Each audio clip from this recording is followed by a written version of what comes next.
ఒక 2 స్పూన్లు ఆయిల్ వేసుకోవాలి. దీంట్లో ఆయిల్ తక్కువగానే పడుతుంది, ఒక 2 స్పూన్లు అయితే సరిపోతుంది. వేసుకున్నాక కరివేపాకు, ఎల్లుల్లిపాయ, జీలకర్ర, మినపప్పు, ఎండుమిర్చి ఇవన్నీ వేసుకొని వేపుకోవాలి.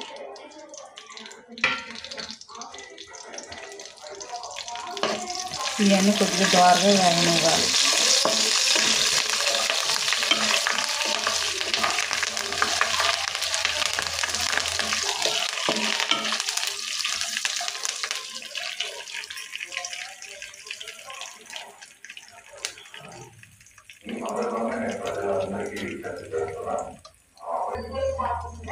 పావు స్పూన్ పసుపు వేసుకోవాలి. పసుపు వేసుకున్నాక ముక్కలు వేసుకోవాలి.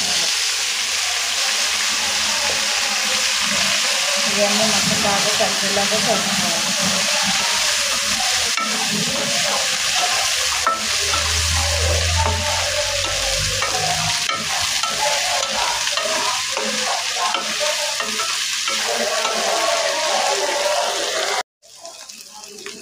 మధ్య మధ్యలో కలుపుకుంటూ ఇలాగ ఒక 10 నిమిషాలు వేపుకోవాలి.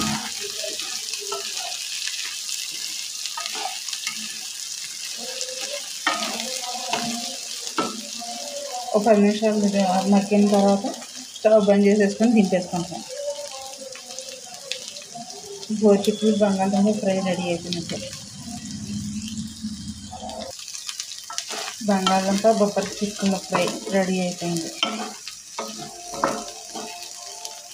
ఇది కనుక నచ్చినట్లయితే లైక్ చేయండి, షేర్ చేయండి, సబ్స్క్రైబ్ చేసుకోండి, బెల్ ఐకాన్ క్లిక్ చేయండి.